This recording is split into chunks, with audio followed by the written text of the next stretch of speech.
pledge allegiance to the flag of the United States of America and to the republic for which it stands, one nation, under God, indivisible, with liberty and justice for all. Ms. Falls, would you please call the roll? Mrs. Roberts? Yes. Mrs. Powers? Here. Mrs. Pritchett? Here. Mrs. Russell? Here. Thank you. Would you please let the record show that Mr. DiTerlizzi wasn't able to make it today? So due to inclement weather this evening, we will be concluding this meeting at 6 p.m. so that everyone can get home safely before the storm starts.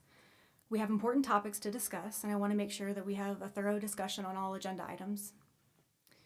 There is a possibility that we will need to bring agenda items back for further discussion at our February workshop in order to finish. I appreciate your understanding. We will begin now with our district presentations. Mr. Calderon, would you please present the insurance information?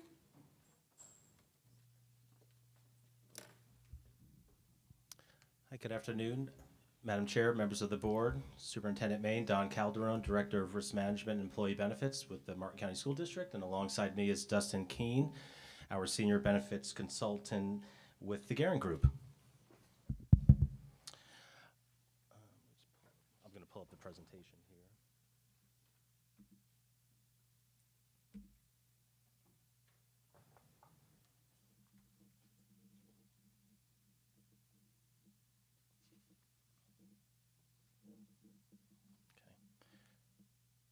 Just want to make sure we can get the present. There we go. Okay.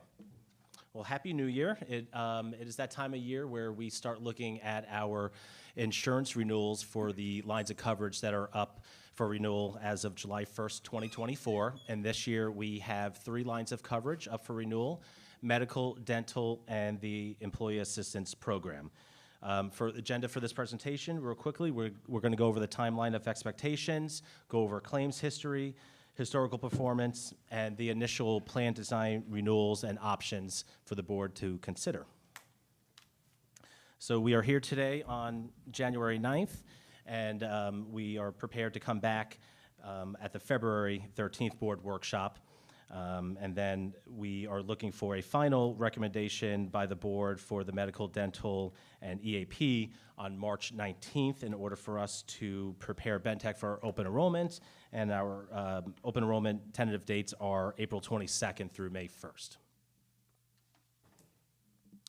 So just to kind of give you a recap here, in the insurance world, there's basically 2 ways in which an organization can help keep the premium rates low for employees when it comes to insurance. The first way is through funding, and the second way is through plan design changes and alternative options. And I'm going to kind of go over the funding mechanism of that and hand it off to Dustin to take a look at some plan design changes moving forward for July 1st. Just to kind of recap, anytime that we're looking at a renewal, we are targeting a loss ratio, which is just how much you pay into premium and what your claims costs are, at about 75%. Just to kind of recap where we ended up for the 22-23 year, we ended up at 88%. Our rolling 12 months loss ratio right now through November 2023 is at 92%. That's the last full month of data that we have. But our current plan year loss ratio, which is July 1st through November 30th, is at 100%. So you'll see on the chart over here that total paid claims is up about 2% from the same period last year. However, our premiums have decreased 5.8% as we went out to bid last year, and we were awarded a 5.8% decrease. And then the board contributed extra funds to make sure that there was no premium rate increases for the employees across the board. So you'll see right there that right now, as of today, we have about 1,400 employees and retirees enrolled in the HMO, 332 in the high deductible, and about 185 in the PPO. And it's kind of important to take a look at the enrollment in the plans over the past 5 years. So you'll see a snapshot as of July 1st, 2019. We had about 80%, 79.9% enrolled in our HMO. only 6.2% were enrolled at the high deductible health plan at that time. If you take a look at where we are now, as of November 1st, we have 73% in our HMO, and it's really important to note that we've seen a pretty big increase in our enrollment in the high deductible health plan. We're up to 17% with 332 active enrollments in there, and you'll see a decrease in our enrollment of the PPO from 13.9% down to 9.6%, with about 185 members enrolled. If you take a look at the next slide here, we have the total employee premium history over the last about 10 years, since the 2015 year through the 23-24 year. And please note that these premiums are adjusted for current year enrollment.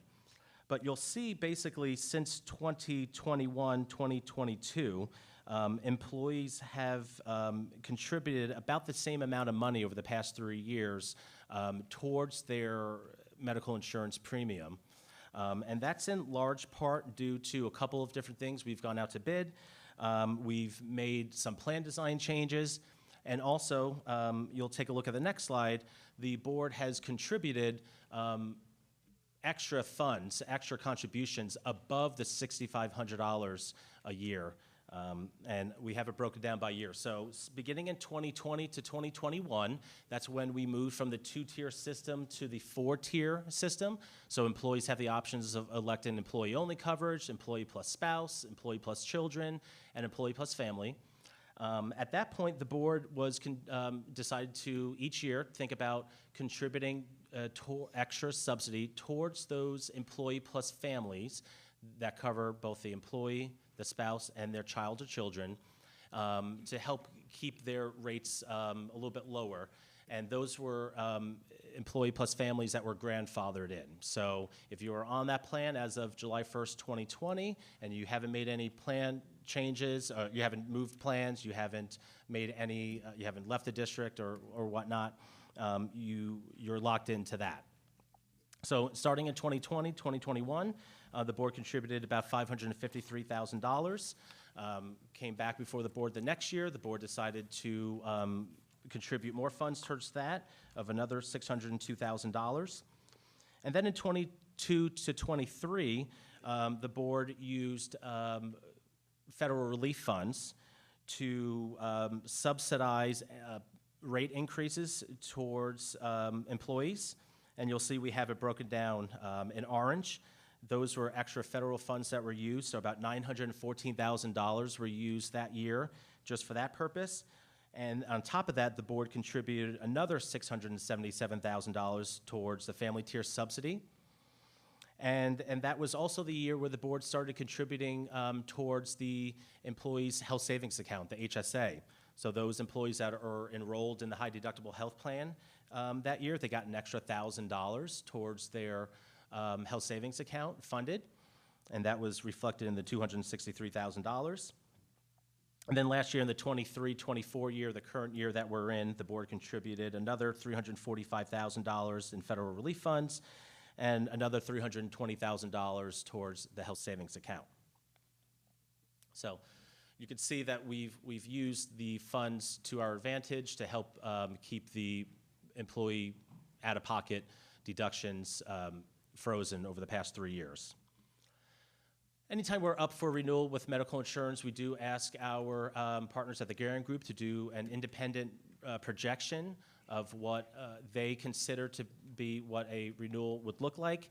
They run through all the numbers. I'm not smart enough to detail it to you. Dustin can if you would wish.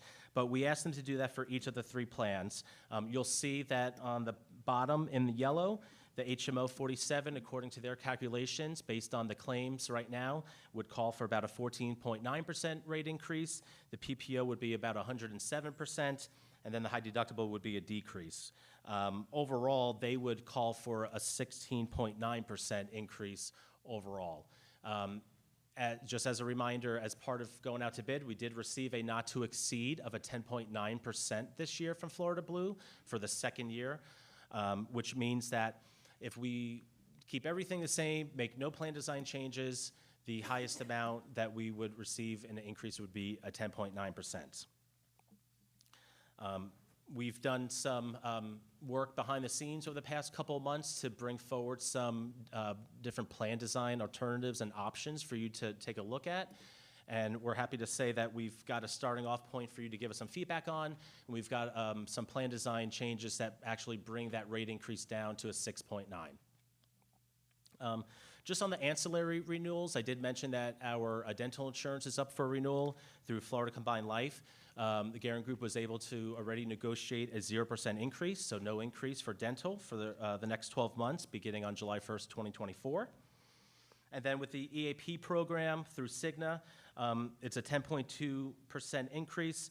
However, that only amounts to about a $4,000 a year increase in board contribution, and that's for 12 months. Okay, and then you'll see right there with the medical insurance renewal options that we are going to have Dustin present. All right, well, good afternoon. As Don mentioned, we did get a few plan design alternatives as a starting point for discussions with the board as well as the insurance committee. The first option on page 9 there, or page 10 of the presentation, you'll see this is the as-is renewal. This is the plan with no plan design changes. This is coming in at the not-to-exceed offer of 10.9%. And the way Florida Blue underwrites their plan, they evenly disperse that increase amongst the 3 plans. So you'll see each plan is a 10.9% increase. And then at the bottom, you'll see in the light blue, that would be the employees' per paid deductions, assuming the $6,500 board contribution. So you can see per plan what they're currently paying on the left-hand side of the page, and then on the right-hand side of the page, you'll see what that plan design and that increase would equate to. If we go to the next page, option number 2, you'll see that we introduced minor plan design changes to the HMO and the PPO. So anywhere you see a red decrement is a plan change. And then you'll see on the high deductible health plan, there are no plan design changes. So you'll see with the light plan design changes on the HMO and the PPO, which includes increases to the deductible, to the out-of-pocket, as well as some increases to the specialty copay, urgent care copay, and the prescription deductible on the PPO. That brings the renewal down from a 10.9 to a 9.3%. And again, the corresponding per pay deductions at the bottom. Option number 3, we're looking at not changing the HMO at all, leaving that plan design how it is, and introducing larger plan design changes on the PPO and on the high deductible. So this introduces increasing the deductible out of pocket a little bit more, and also looks at the prescription copays on the PPO, as well as the co-insurance on the high deductible. This is similar to option number 2. You'll see it's an 8.9%, so it does bring it down a few percentage points. Option number 4, you'll see minor plan design changes to the HMO, similar to what we saw in option 2, and then larger increases on the copays and deductibles for the PPO. This brings your renewal down to an 8.4%. And then lastly, this option introduces larger plan design changes on the HMO, PPO, and the high deductible health plan. So this, again, increases deductibles out of pockets, introduces higher copays for select services, emergency room advanced imaging, and then also looks at increasing the copays for prescriptions. This would bring your renewal down to a 6.9% increase. And something to note here, if you look at that high deductible health plan all the way on the bottom in the blue, this does keep your high deductible health plan cost at about a 0. It's 71 cents. We know that's important to the district to keep a free plan, so this option would achieve that goal.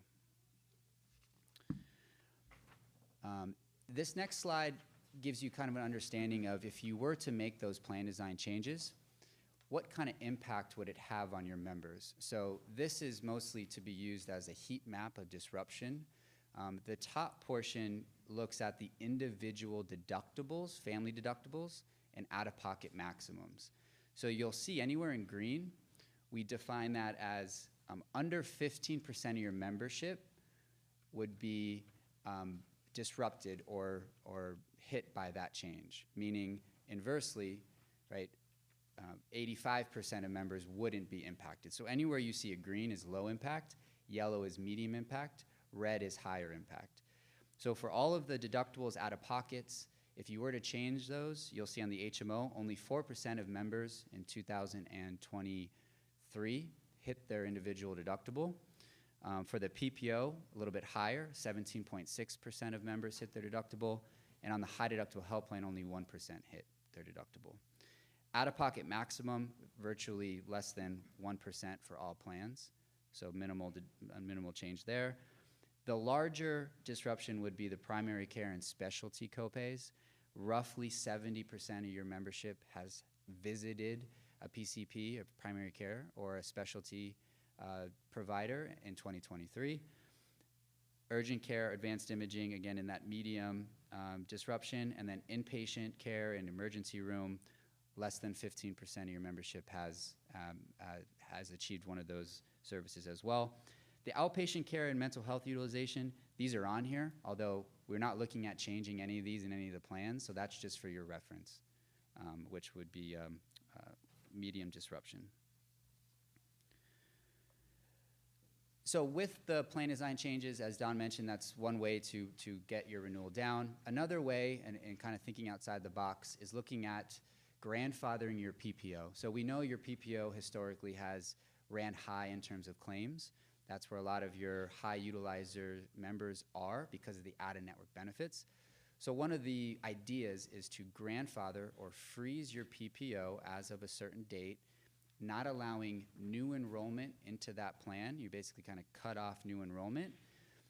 What that would do is it would not provide savings this year. Florida Blue would not give you a credit for that. However, the thought would be as members move plans or are newly enrolled into the district's plan, they would either choose the HMO or the high deductible where claims historically have run much better, which would buy down your future renewals. So that is a strategy that we can implement. St. Lucie Schools does something similar as well.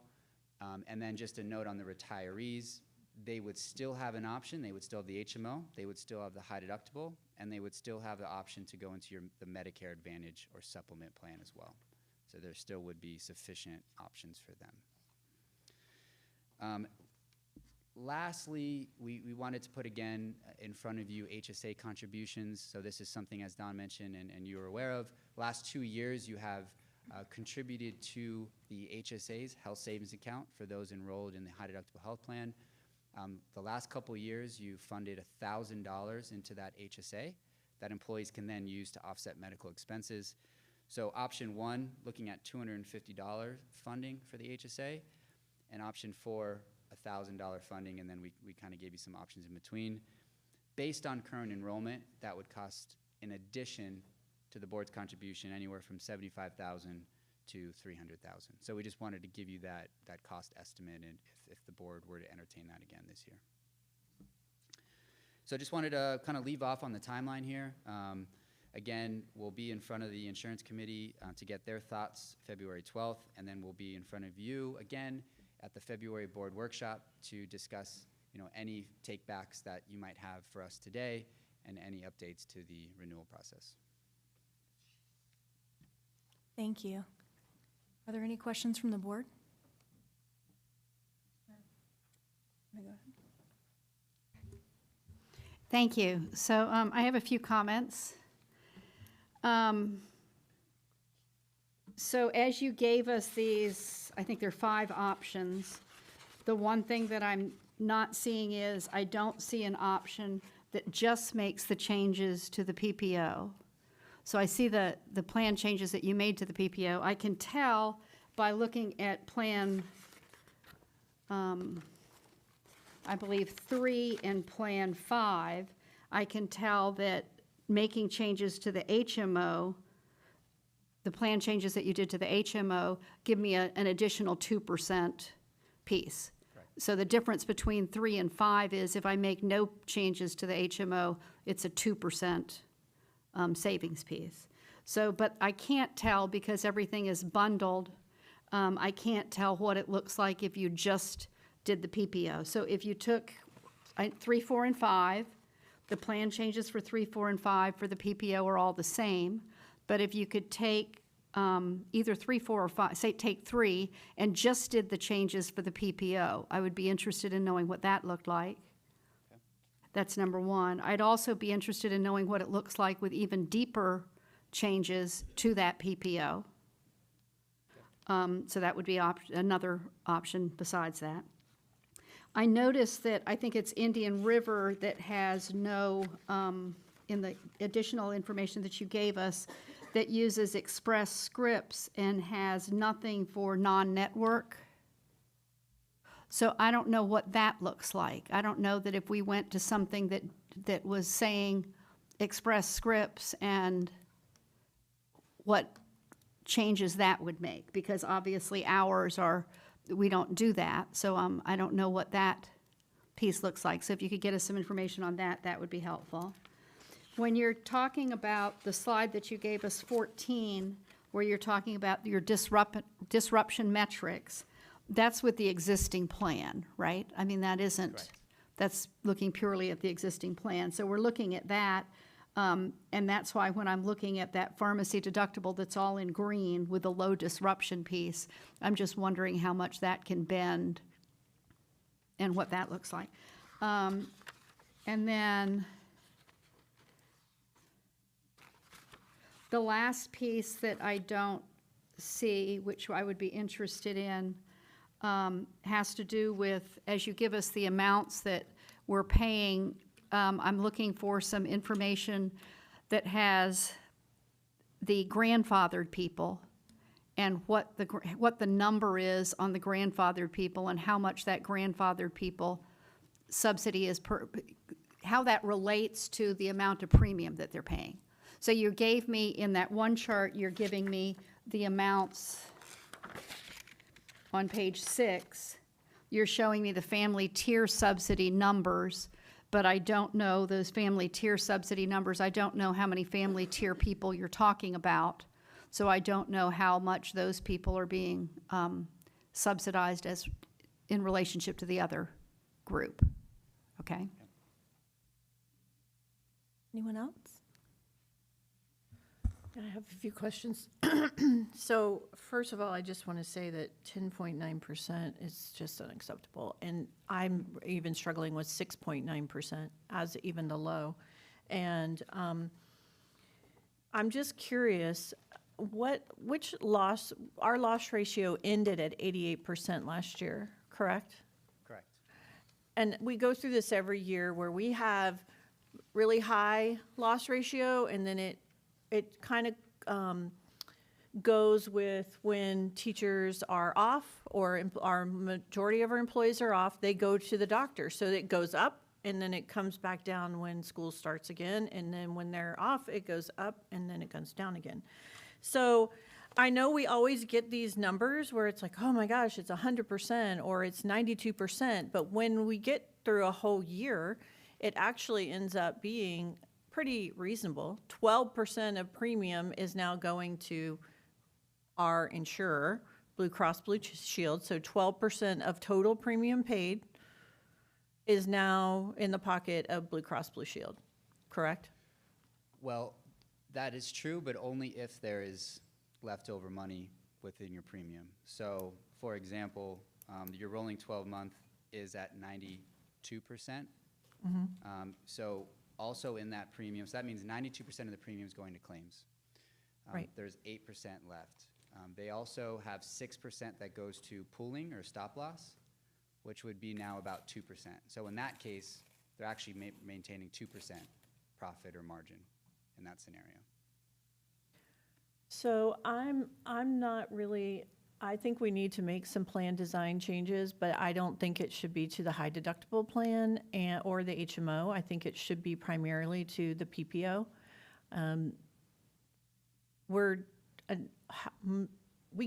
People can't even afford the PPO. That's why there's only 100 or so people in the PPO. we just got to do something to control the costs. Something has to change in some way. So I'd like to understand from the underwriters, what does that look like if we phase that plan out or we stop enrolling? What's that going to look like next year?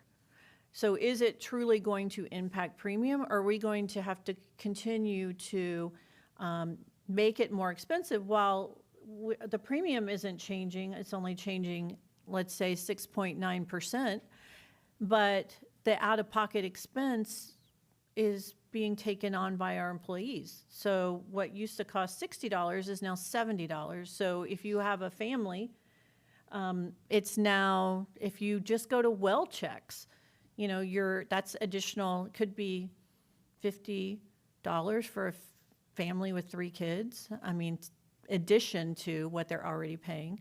So that's just my opinion. I would like to know which loss ratio are we using to calculate this? Because we know just from past history that those peaks, we also have the lulls. So when is that going to be taken into consideration? Because April tends to be low. Actually,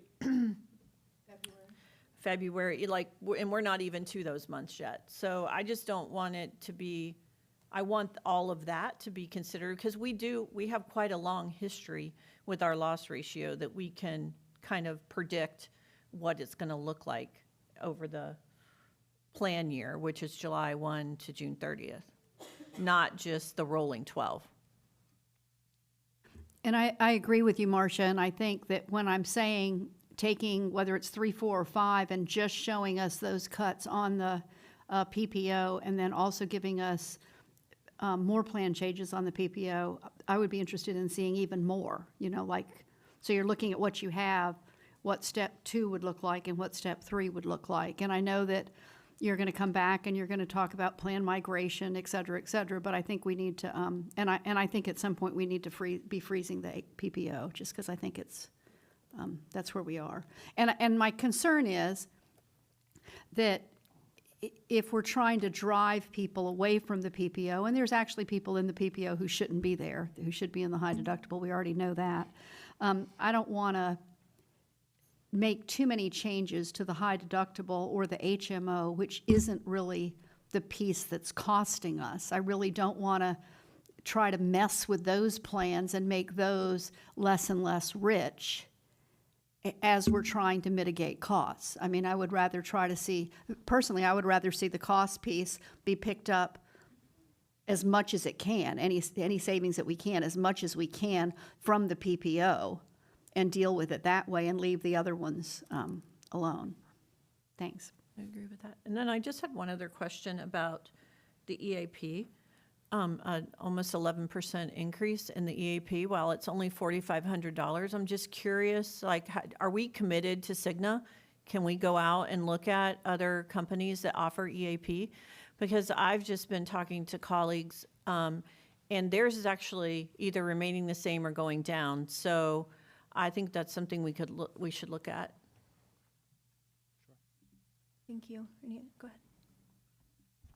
I just wanted to agree that the PPO, I think, should be phased out as soon as possible so we can realize some savings there. Thank you. Thank you. Any additional questions from anyone?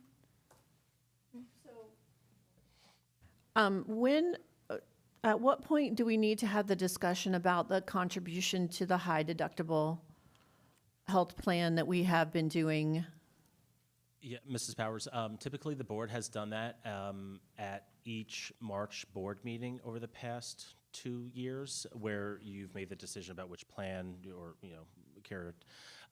So it's typically done there. I mean, you're free to make the decision whenever you want. It would be helpful. And just the only thing I want to say as the director of risk and benefits is that we have found that kind of front loading the money has been better received. And it's just a great recruitment and retention tool. and it's at your discretion, but that's just the feedback. Our employees do enjoy it. Well, I would like to know, kind of ensure that we have what we have in the budget that can support that. Because if we do then make those plan changes to the PPO and we see an additional migration to the high deductible health plan, what that migration might look like, and then have a budget number for supporting that again, because I think it's a great way to, if you're shifting from a regular PPO to a high deductible, it's something great to have in the bank, so you're not as impacted as you make that shift for your family. Thank you both. Okay. Thank you. Superintendent, go ahead. Did you have something to say? Thank you. Superintendent Maine, if you could please have staff work on gathering information to answer the board's questions at our next workshop, I would greatly appreciate it. Yes, ma'am. Our next presentation is on cone of silence training. Ms. Hayes and Mr. Morrison, would you like to come forward?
Ready? Go ahead.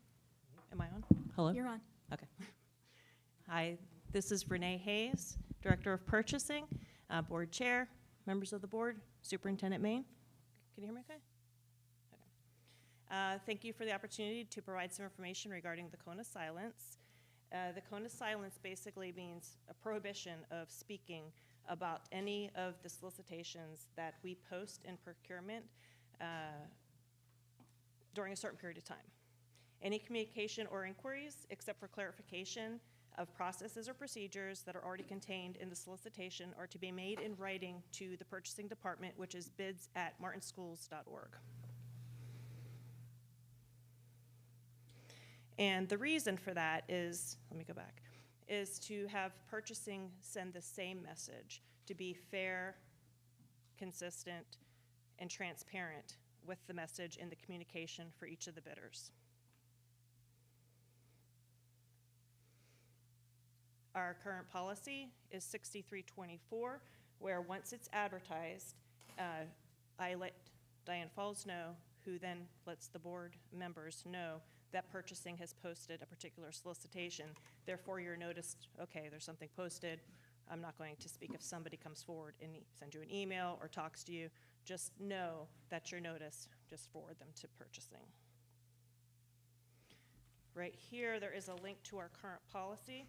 And the reason I say current policy is because, as you know, at the December 19th board meeting, there was the first review of our current policy, which will come back in January for the second hearing.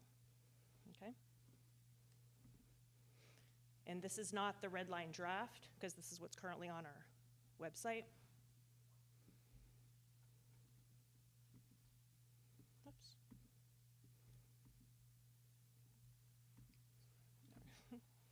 Okay, so the language of our current policy is listed in all solicitations. So when we discussed this at a previous board meeting or workshop, it was discussed, oh, well, how do vendors know? The same language is in here. So basically, which will be modified once the board approves the policy with the strike-through changes. A cone of silence is hereby established for all competitive solicitation processes, which the new policy lists exactly which they are, such as an RFP, ITN, RFQ, anything that we post. The cone of silence is designed to protect the integrity of the procurement process by shielding it from undue influences prior to the recommendation of the contract award. This cone of silence shall be imposed of these procurements after advertisement of the same, which is again why you're noticed when we post something. And then of course, as board members, you'll also know whenever a recommendation comes forward for said solicitations whenever we bring the recommendation to the board. The cone of silence prohibits any communication regarding a competitive solicitation process. The cone of silence commences after we advertise, and advertised on our webpage, and it states here the newspaper, but again, it's our online bidding system, which currently is DemandStar. The cone of silence terminates at the time the school board acts on a written recommendation from the purchasing department or planning and construction department, but as you all know, it's the purchasing department that brings these forward, so that is changed in the new policy as well. However, that communications are permitted when the school board receives public comment at the meeting when the recommendation is presented. And this is all part of Florida Statute 119071 and is also in line with the Sunshine Law. You know, as board members, you know, you don't talk to outside the forum. It's the same process. Purchasing shall ensure that all solicitations include provisions describing the requirements and prohibition of the cone of silence, include how a potential vendor, service provider, bidder, lobbyist, or consultant may communicate with district personnel, such as sending an email and writing to bids@martinschools.org. Any person, whether employed by the district or not, who knowingly violates a provision of this policy shall be prohibited from serving on a district's competitive solicitation committee. So as we know from a previous solicitation, if that person, if there was an engagement between, you know, the board, internal staff with a particular potential vendor, they may not be privy to be able to participate in that said solicitation. So it says violation of the policy by a particular bidder, proposer, respondent, and or representative may at the discretion of the district result in rejection of the said bidder, proposer, respondent, and or representative's bid, proposal, or offer, and may render any contract award to said bidder, proposer, or respondents voidable. In addition to any other penalty provided by law, violation of this policy by a district employee shall subject said employee to disciplinary action up to and including dismissal from service. And, you know, as stated before, this will be updated in our solicitations once the new redlined policy is approved by the board, and the language in here will reflect the policy as it is right now. And lobbying, as it correlates to the cone of silence, is defined as any action taken by an individual, firm, association, joint venture, partnership, corporation, and all other groups who seek to influence the governmental decision of board members or district personnel after advertisement and prior to the posted recommendation on the board award of the contract. Bidders are hereby advised that they are not to lobby with any district personnel or board members related to or involved with the bid until recommendation for award. All oral or written communication inquiries must be directed through the purchasing department, as we sleep tonight's hearing, bids@martinschools.org. And any bidder or any individual that lobby on behalf of the bidder during that time shall result in rejection of that said bid. And that's it. Does anyone have any questions? Thank you. Any questions about this presentation? Thank you. Okay. Awesome. Thank you. Seeing none. Thank you very much, Ms. Hayes and Mr. Morrison. Next is a discussion item for the board, school capacity and choice. Dr. Miller and Ms. Barros, would you like to open the discussion?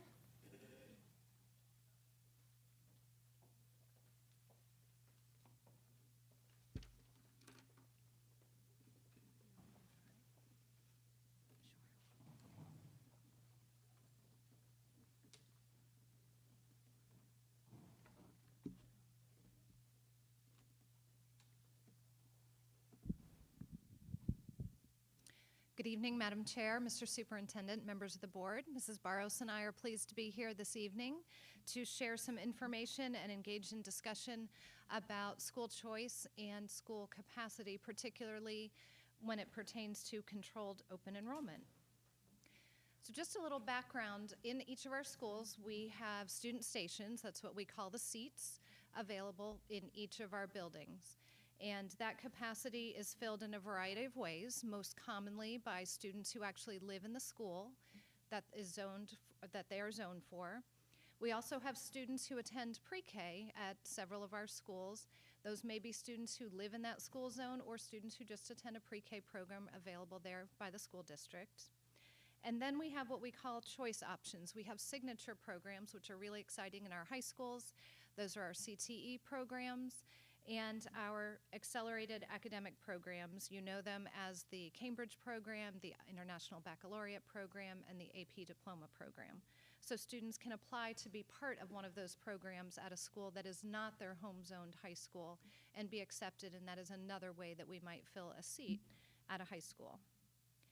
Additionally, we have something that we call reassignment. So if a student is enrolled in a particular program, it might be a special education program, it might be a gifted program or another sort of program, that student's needs might be best served at an alternate school. Thank you, sir. And those students would then fill seats at a school other than their home zone school. There are some other ways and kind of ancillary things that happen across from time to time. It might be a judge order, a court order, things like that, that also determine who fills a seat in a school. And then finally, we have what we call controlled open enrollment. And so controlled open enrollment is really something guided by both Florida statute and your own board policy, and it allows both resident and non-resident parents to choose a school site within the district, in the state. Any student in the state can come to, for example, a Martin County school via controlled open enrollment. And this is only for schools that have not reached the capacity, and that capacity has been determined by our school board. Board Policy 511.3.02 sets the capacity at 75%. So once a school has 75% of the seats that are available taken, that school would not be considered for controlled open enrollment unless, of course, the board would like to make an exception and include a school that is currently over the defined capacity. So when we look at the projected enrollment, and I'll show you that worksheet in just a moment, we are looking at, for next school year, for the 2004-2005 school year, having elementary schools of Citrus Grove, Crystal Lake, Felix Williams, Hope Sound, Jensen Beach Elementary, and Seawind Elementary as schools that would be defined as controlled open enrollment. In other words, they have more than 25% of available seats not taken. And the available seats are really defined by the FISH capacity report from the Department of Education, and that's the Florida Inventory of Schoolhouses. And that just means that those are the permanent student stations. So it doesn't take into account, for example, portables that might be on a school's campus. Middle schools, all of our middle schools would qualify for controlled open enrollment, and none of our 3 comprehensive high schools would qualify for controlled open enrollment. So, Lon, if you don't mind going to the next slide, it's hard to read, I apologize. This is the worksheet that describes the capacity numbers and where each of these schools falls out when we look at the 75% or more seats that are planned to be filled next year by the students who are scheduled to be enrolled, whether they live in the zone or they're part of a program scheduled for each of our schools. So I do want to stop there for just a moment and answer any questions about this component of controlled open enrollment. This is really based, again, on statute and on board policy at that 75% threshold. Any questions? Go ahead, Ms. Roberts. So I have 3 comments. One is, I see Palm City Elementary has a DOE capacity of 782, and it's sitting right at the 76%. So I don't know if the board has any interest, but I would be interested in also opening that one up to controlled open enrollment. That's number 1. Number 2 is, if you could address, when I'm done, what you do with VPK for employees.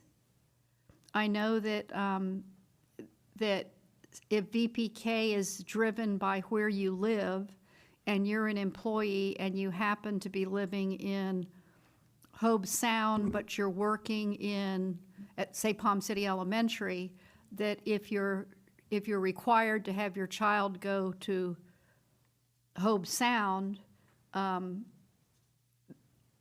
isn't as, it doesn't play into the retention piece as well as if you were a teacher and you brought your VPK student with you to the school that you're going to elementary school teaching at. I think it creates a longevity thing, so I'd like you to address that. And then the third one, the letter that you have here and the online instructions, that I'm not sure who made these slides that say previous page, next page, continue, and later draft things. The piece that I see that's missing is the explanation to parents that if you receive a seat from controlled open enrollment, that your child gets to stay at that school to the highest grade of that school. I realize that that's why, for instance, Jensen Beach High School doesn't meet the requirements, or we can't look at them so much for choice this year, is because the students that we accepted for 9th grade for controlled open enrollment are still there, working their way through the 4 years at that school. But I think that that's something that, even though we all know in the room that that's true, I think that in the form, these draft forms that look like somebody created some computer thing. So I think those forms should have that information somewhere on it. And I think that the letter that is being, the draft letter that has the February 1st date also should have that prominently displayed on it, so that you know that if your child gets in based on a choice seat, that they get to stay during that time. So if you could go back and address the VPK piece, thank you. Sure, and I'll go back to Palm City Elementary. The principal actually asked if she could take the siblings of those students who are already there on controlled open enrollment. So if the board decides to open them as a controlled open enrollment site, that would solve that issue that she had already identified that could be a barrier for parents. We certainly don't want to be in the business of breaking up families. If a sibling is already there, she was wanting to for sure take the sibling who might be now coming for a choice seat. So that's something for the board to give us direction on. For VPK, actually for all employees, that is one of the other options for reassignment. So by nature of being an employee in the Martin County School District, our employees are eligible to ask to enroll their personal children at one of our Martin County schools for which they are not necessarily zoned in their home zone school. And that would be the same for VPK. And we do have VPK at some of our elementary sites and not at others. So in some instances, a teacher may work at an elementary school where they don't have VPK available, and so they would want to take advantage of VPK at another elementary site in Martin County to ensure that their child has a place, has a great learning environment for VPK, and then they would go on and work at a different elementary school, separate and apart from where their VPK student might be, but that employee is still eligible for that choice seat. So when I look at policy 5113.02 and I see the parameters, the priority for controlled open enrollment, and I see that the first is the active duty, and then it goes to foster care, and then it goes to a court-ordered custody, and then it goes to students in a DF or low 300 school, then students who reside in Martin County, then current district employees, and then it hits the siblings. It does hit the sibling piece for students that meet that criteria. So I see where that would apply. So I think that that's a very good point. Thank you. I am in favor of opening up PCE. I think that would be a wise decision. How's the rest of the board feel? Ms. Pritchett? I have some comments, but go ahead. I kind of feel like we're safe to open all the elementary schools. So I guess my biggest question in that regard, I know that we, Mark and his team typically put together our projections based on where development is happening in communities. So I know there's a lot about to happen in Indiantown, for example. At 80%, I don't know that it's going to be this year, but you know, I don't know how many people, if you don't live right there in that community, are going to choice to an Indiantown school. But I'm not opposed to opening all of our elementary schools. They're all right on the cusp of the 75%.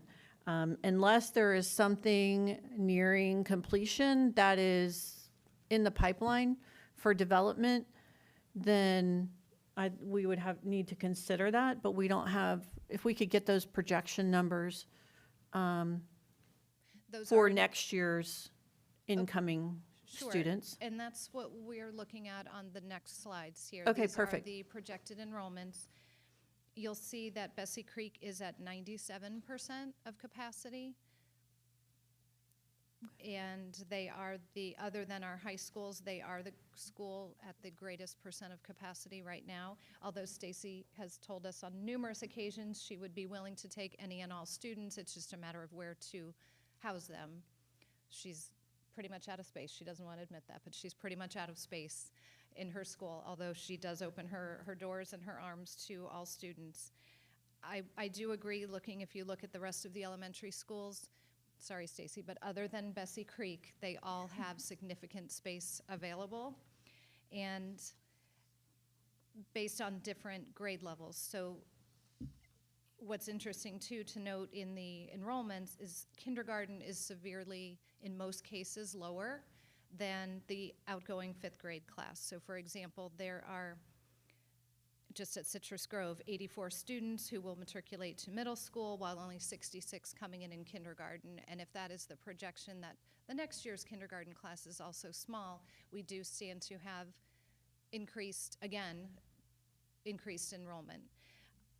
The superintendent and I had a conversation about Citrus Grove in particular because there is a very large neighborhood that is almost literally literally is across the street from Citrus Grove. And we are not seeing students. In fact, during this school year, Citrus Grove has decreased their enrollment by 7. So even with large developments coming in, where Mrs. Rinsa and I, at the beginning of the year, she did lose allocations based on her actual enrollment. I promised her we would give those allocations back as quickly as we took them when students did enroll. And in fact, they didn't enroll. We had 7 unenroll and moved to somewhere else. So the students are not materializing from the developments that we're seeing. And that's something new in Martin County. In years past, we had typically had large neighborhoods come in and children would be part of those projections and part of there's a formula based upon the size of the homes and the price range and those things and how many students are expected to be generated by a neighborhood or a development, an apartment complex, and we are just not seeing that happen. And Citrus Grove was one that I've been watching very closely this year. Again, as I mentioned, they did lose because based on their projection, we thought they'd have more students this year. In August, those students did not arrive, and then she did not get them as of the December date when we pulled this information. Well, I think there's a 4,500 home development coming at the intersection of Bridge Road and Pratt Whitney. I mean, granted, it's not going to be next year because it's not even under construction. So I don't see how Citrus Grove and with Newfield and all of that coming, Citrus Grove and Crystal Lake will both see significant impact just by the sheer volume that there's not enough private or charter schools to support the children that are going to be generated, that they will grow in the future, just maybe not next year or the year after that. So I just want to make sure that we have room for them if, not put ourselves in a bind for the future, but I don't think it's next year or even the year after. Right, we agree. And if you look right now for middle schools alone, there are about 1,600 student stations or seats available in middle schools throughout Martin County. So there are quite a lot of seats in Indiantown. I know that we have development happening there. We feel very confident that we have space available for the middle school students. And then if and when we see students materialize, then I believe that's when the Boundary Advisory Committee would come into play and take a look at where those students, if we see students coming in, if we would need to shuffle boundary lines. For example, Crystal Lake is very under-enrolled, and they would be in a proximity to be able to take students from I believe it's the Story neighborhood that you're speaking about in the Hope Sound area. Once those students start to enroll, We also, in the 5-year capital plan, we have some buildings, replacement buildings scheduled for South Fork. So if we see that there are additional students coming from these neighborhoods, we could add additional classrooms to those planned buildings that are really replacement buildings for that school. So we have thought about the future, the immediate future, and then the distant and not so distant future, and have plans ready to go for those. But this data before you right now is really the projection for the next school year, for this 2024-25 school year. But understanding that all of these points, we're aware of all of these new construction projects that are out there. Are there any additional questions? Yeah, so you said something about fifth grade and kindergarten. What was that statement that you made? That fifth grade is typically a higher number than what we have in or something? So I was looking, for example, at some of the schools. We have more students leaving in elementary school than we have coming in. So when I'm looking at kindergarten and fifth grade, right? Right. I'm seeing half and half. I mean, I'm seeing 6 that have more in kindergarten and 6 that have more than in fifth grade. Do you understand what I'm saying? I do. So in Citrus Grove, I've got 66 in kindergarten and 84 in fifth grade. But then I get down to Seawind, I've got 91 in kindergarten and 67. Bessie, I've got 101 in kindergarten and 73, so. There are some schools that are outliers when we look at the elementaries, and then the middle schools are more significant. So when we look at the middle schools, we have, that's on my other computer, we have more students leaving the middle school. I believe it's a difference of 285, somewhere in that range, students between the number. There's 1,036 scheduled based upon where they live to go to our middle schools, but there's 1,321 students scheduled to leave our middle schools, which leaves a net change of about 300 kids in middle school. So we will have additional seats next year based on these projections at middle school, increasing the capacity even further for those sites. So we're not projecting new school construction at this point based upon our enrollment and based upon these numbers that we have for projections.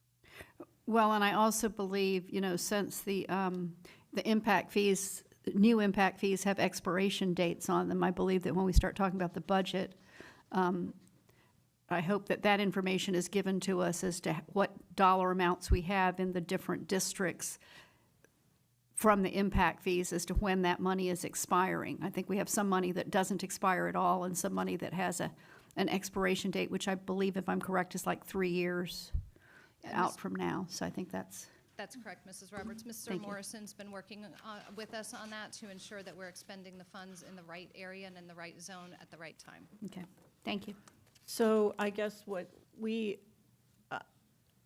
again, I'm okay with opening up all the elementary schools because I don't think but I'm more concerned about the ones that we know where development is coming. So if we could get that information prior to us deciding that moving forward, like where and when the impact is going to hit, the development's going to hit. So like, I don't know when Story will be, pulling building permits and actually have COs for families to move in. So if we could find out that information, because we don't want to start a child in kindergarten and then not have to put portables in in 4 years, because they're all still here. Right, and it might mean that we reserve some of the gap instead of going all the way to the capacity. Or if we know that we've got 3 years to accept third, fourth, and fifth graders in an elementary school and not accept a certain number of a certain grade. If we can get that information, we can make that determination. That'd be great. Thank you. Thank you. So if you can get that information for us, and then we can bring that back for the next workshop, that would be wonderful. Are there any additional questions? So just a clarification for the controlled open enrollment, this goes out to the public on March 1st. And we can come back to the February workshop to discuss it again and pull it off of the January regular board meeting, which it was scheduled for. Is that what I'm hearing you would like to do? Yeah, is that okay with everyone? I mean, else? if we had if we have the information before the agenda, I have no problem voting on it, but I'd like to know the information. It dep- Well, January's agenda is already Yeah, so posted it without would that information, so I think it makes more Not- sense. Not come until February. So we wouldn't vote on it until February. Yeah. That gives you plenty of time to have everything together for March. Is that correct? Well, we could actually vote on it in February. I mean, if you pull it off the January agenda and then give us the additional information for the February workshop, we would then be in a position where we could vote for it in February. Is it already on the January agenda? It is. So it's already been published. Yeah, but it can always come back because we can't really make it, if we know we can't make a decision on it until we have additional information. Well, I can just, pull it. is that going to create a burden for staff to not have a vote until February? Will that be, I mean, you kind of hear where we're coming from unless something significantly changes. Absolutely. My only concern is I don't know how much clarity we'll get around when students might materialize from these neighborhoods. So we might be able to hear from the county that X number of permits were pulled. Last I saw, like at Story, there is no land equipment out there. There's no front-end loaders. They're not doing land work yet. So if we're not at the land work stage yet, we're not anywhere near ready to put buildings up out there, and therefore it will be delayed for the. But we're talking about a 6-year window from kindergarten through 5th grade. So we kind of need to look at that whole span of time. And so maybe if we keep the January agenda item for the schools that are at that rate, at below the 75 or lower rate, and then we're looking at the other ones that are above the 75, and look at those in February, that would make I'm sense. good with that, yeah. Because, I mean, we already have a policy about the 75, so we kind of know the ones that were marked in yellow or whatever color it is. We know that those are ones that, unless we had some strong objection, we would be pushing through anyway. So if we did that and then picked up the ones that have the variance, and look at those in February, then we'd be adding to it, so. I think And that's Palm smart. City Elementary? Right. Would the board be agreeable to those schools that are at the 75, not at the 75% threshold, plus Palm City Elementary for the January agenda? Yes. Yes, yeah, yeah. Is Works. that, So you would be adding Palm City Elementary to the ones at the Correct. 75 to the you'd add Palm City to the Correct. January agenda, and then the other ones you would be bringing back to us for the February workshop February. with the additional information for the February piece. And that way, the February 1st letter can go out, and whatever messaging can go out can say that this is that the board is looking into whether we're going to open more, but at this point in time, these are the ones we're opening. Yeah. That makes sense, right? Very good. Thanks. and I did receive a question about several years ago, we had some rezoning that took place as a result of the Boundary Advisory Committee. So we had some schools, some students for high school that were rezoned for Jensen Beach High School, but they were grandfathered into their current South Fork or Martin County. Those students will actually age out again because they get to go through their entire span. The 24-25 school year will be that last year for them, so that grace period or that grandfather period will expire after next school year. So that will kind of give us a clean slate. We'll be able to see where we are. And then, as Lana will explain next, we do have students who are very interested in our choice programs. We have some really robust, amazing academic with the CTE slant programs that students really do apply for and are kind of jockeying for positions at those, and those do change numbers slightly from high school to high school as students might ask to change from their home zone high school to another high school to attend one of those programs.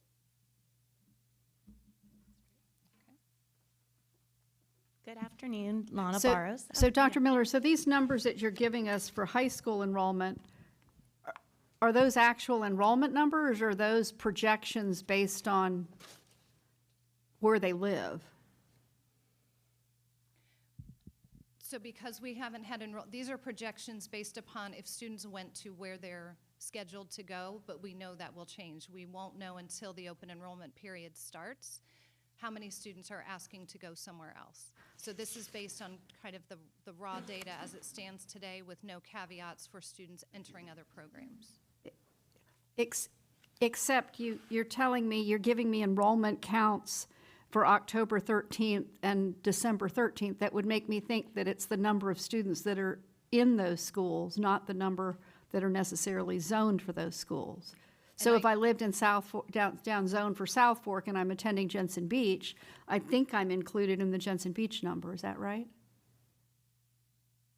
If it says enrollment count October 13th, I got counted in Jensen Beach, right? Yes, correct. This is Okay. the school where they're currently Okay. attending. All right, thank you. You're welcome. So good afternoon, Lana Barrows, Director of Innovation and Choice. And so my part of the presentation is about what's next. So you did mention the February 1st is historically the date that we send a letter per board policy to inform everyone about their options for choice.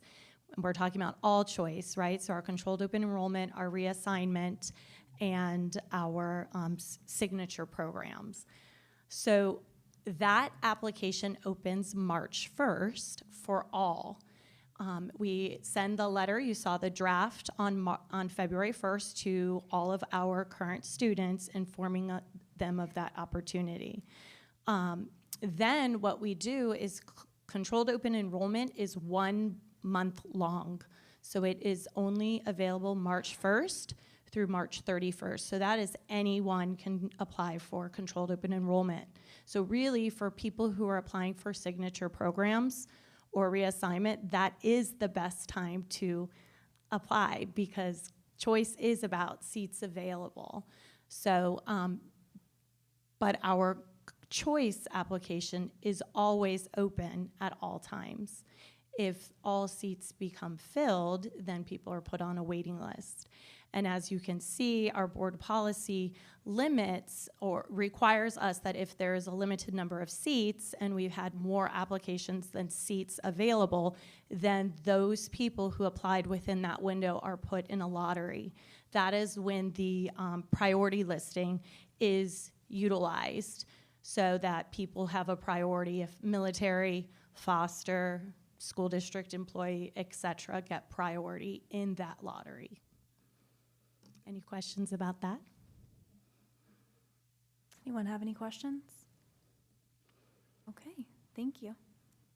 So then our next steps that we originally planned for was next week. We would have it on our board agenda for approval. So it sounds like all of the recommended controlled open enrollment schools would be listed, including Palm City Elementary, which is at the 76% threshold.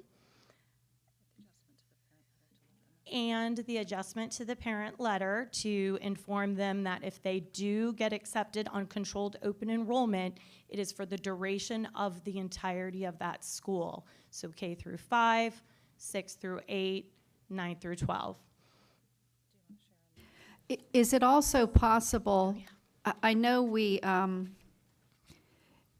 couple years ago, we converted some employee children who were there not under controlled open enrollment, but as controlled open enrollment opened in a school that their child might have been going to, we alerted those parents that you might want to utilize the controlled open enrollment so that you get rid of that uncertainty of your child is allowed to be in second grade there, but now the school is full, so third grade, you've got to go back to your home zone school. But I know we did that conversion step for employees at that time, that now that it's open, this is a perfect opportunity for you to gain some clarity and some predictability for where your child will be in school to the highest grade.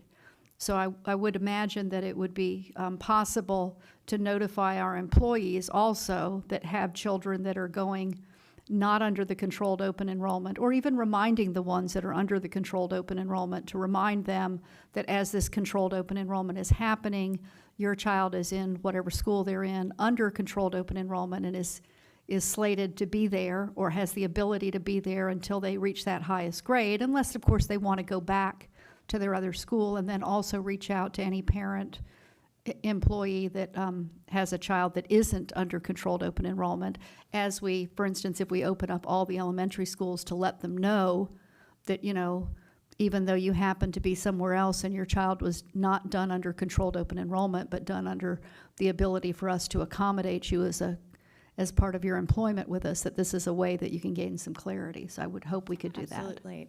It's a really good point. Controlled open enrollment does allow for the student to remain there for the remainder of the school, where a choice application is supposed to be renewed each year.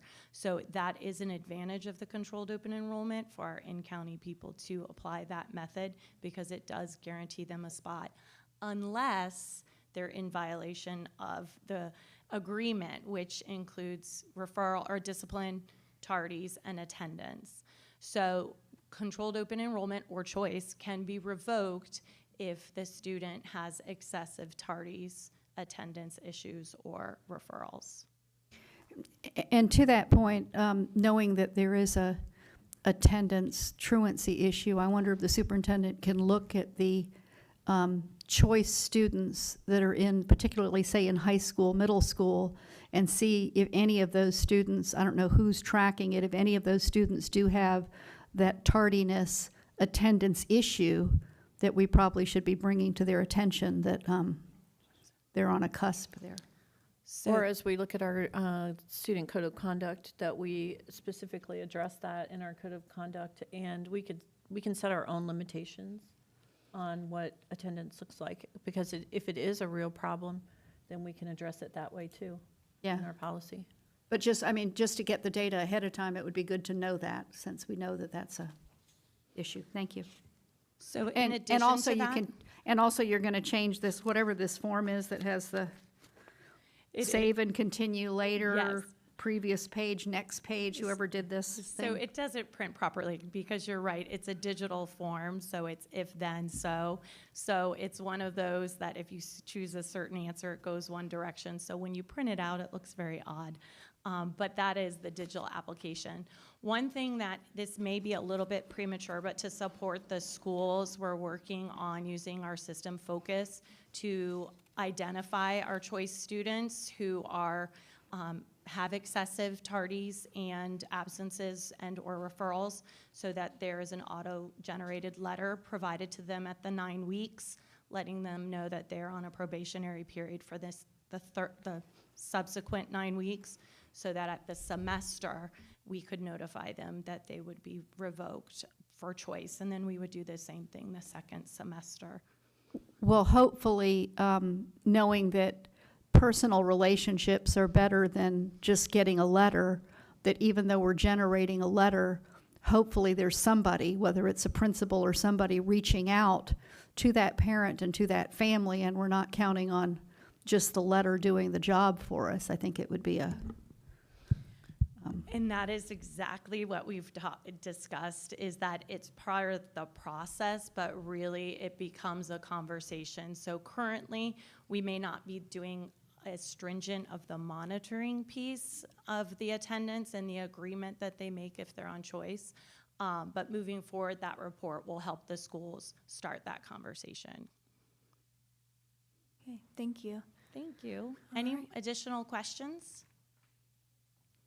Okay, thank you so much. Thank Nothing you. further, then we will move on to our next item, which is year-round school pilot program application. Dr. Miller, can you please tell us about this pilot program? Sure. Thank you again.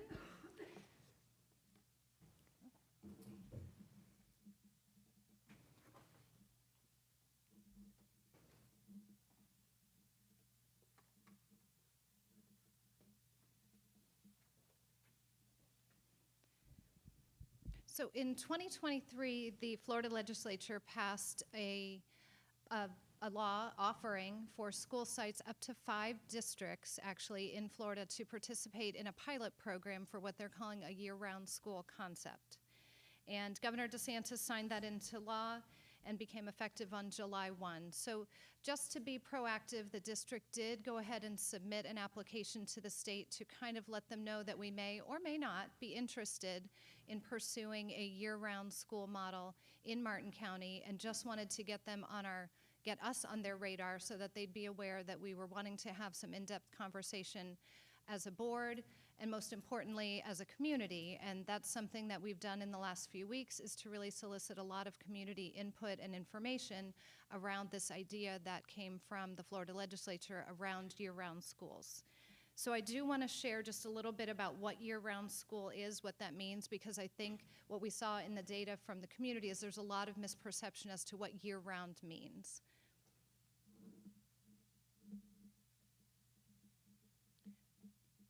And so a year-round school really is still 180 days. Florida statute guides the 180 days and a specific number of hours of instruction for students in order to earn a credit in high school or to be completing their course of study in their student's grade.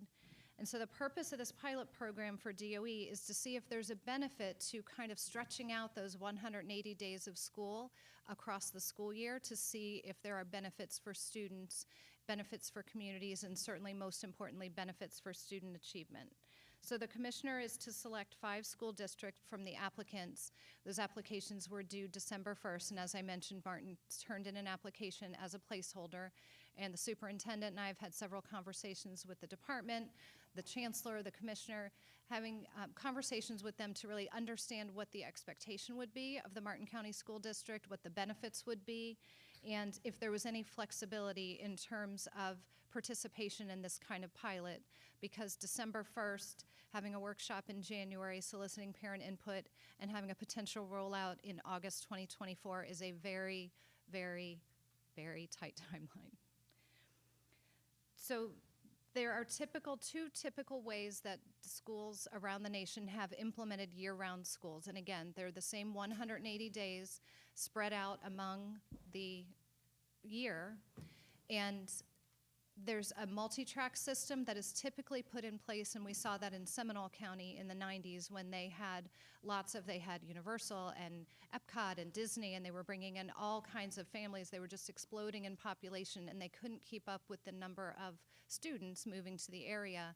They were over capacity in their buildings, and they really couldn't build fast enough, nor did they have the funds to build fast enough. So they moved to what's known as a multi-track year-round school, where students in one building would be on a different track. So someone might go to school for the first 3 weeks of a month, and a different group of students at that school might go for a different period of time, or even a morning and afternoon session, just to utilize to the greatest possible capacity the buildings that are available. That's what's kind of known as the year-round or the multi-schedule track. And then there's a single track that really is the same students in the same schools, designed to spread apart the 2 months on average of summer break throughout the school year, with the idea of mitigating the summer slide so that students don't go essentially 180 days back to back with a few holidays and vacations sprinkled in, and then have 2 months off where regression could take place, learning loss takes place, and then they start the new school year potentially behind. So the concept of the two kinds of year-round school, the Department of Ed is amenable to either of them. The Brevard County School District was considering year-round school model, and they're polling their community right now to discover possible options. And then Charlotte County is the county in Florida that has been implementing the year-round school model, the year-round school model actually for many years now. In fact, almost 30 at some schools in their district. And I did have an opportunity to speak to a representative from Charlotte County today, so I'll share what I learned in just a few minutes. So again, in any scenario, important for people, especially for the public, to notice year-round school doesn't mean kids go to school for more days. It's that students have the days spread out throughout the year. And again, we did submit the application. The department fully knows that that's a placeholder, knows that the board, the community is having conversations around this, so we do have options to move forward, should that be the direction of the district. We have the option to kind of delay and postpone while we do some research and some investigation, or we could say this is just not for the Martin County School District with no penalty and nothing. The Department of Ed, quite honestly, was just pleased that we were interested in having a conversation. So they're very open to whatever it is that we are interested in pursuing in the best interests of students. So as mentioned, by December 1st, there was an application submitted. There were 3 schools, Pinewood, Port Salerno, Warfield, and Indiantown. And those schools were selected based upon their school data, and we had to submit data to the state to show their student performance levels. The Florida Department of Education has confirmed there is no appropriations for this. In other words, any additional cost, anything associated with implementing a year-round or any kind of additional model, alternate model, would be at the expense of the district, whether it comes through general funds or any other funds that the district has access to, but the state would not be giving us any appropriations for this project. And again, they have confirmed that we can have an exploratory committee, we can move forward now, or we could delay. So thank you to our Public Information Office and Strategic Planning. Mrs. DeShazo has sent out solicitation for information from families, parents, community members, and found that there were some very common themes that people wanted to discuss or bring for discussion when it relates to consideration of a year-round model. So staff considerations, we looked at on the recruitment and retention side. If a model is implemented at some schools, so for example, just the 4 that we mentioned, would existing staff choose to continue working at those sites? So if that model didn't work for them and their family, maybe they have a child that goes to a school that wouldn't be on a year-round model, what would that look like and how would that impact our staff recruitment and retention, not just for teachers, but also for administrative staff, custodial staff, all of the staff that supports our schools. Then attendance was a major point of interest. Staff and students with childcare. Employees who are parents may find hardship finding childcare on the times that they are on break. So if there's a school that has a break in October, for example, as they do in Charlotte County, that's one way that they spread out their days, is with a couple-week break in October, who would be available for childcare for students. And if parents are working, for example, even at another Martin County school and their children are home, how would that work? And wraparound care would be essential for those times when schools would not be open. Additional consideration are around schedules, calendars, instructional hours with intersessions, meaning when there was, for example, a 2-week break maybe in October as part of a year-round model, would we have some students stay for intervention and supports that would typically happen in the summer? So would students then have a summer school model built out throughout the school year so that students are constantly receiving intensive intervention at the time that they need it? We're looking at support services for facilities, staff, and students. Summer school, what would that look like? Having that continued rigor of instruction for students. We thought about student transfers. If a student starts, for example, at Bessie Creek Elementary and they start in August and then transfer to Pinewood Elementary, who started maybe in July, what would that look like when students will have missed a chunk of instruction because their schedule was different? Scope and sequence, pacing, and things for the instructional department would certainly have to be considered. Then just the sentiment of family and community. We have some who are both in favor, as we've seen through the comments, and some who are really against the concept of moving to a year-round school model.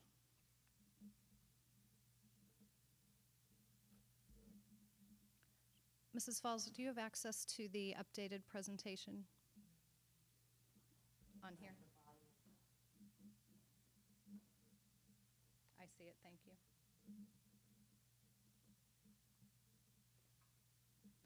Community feedback opened on January 3rd, and as of the 8th at 4 p.m., we had received almost 600 responses from parents, family, and community members.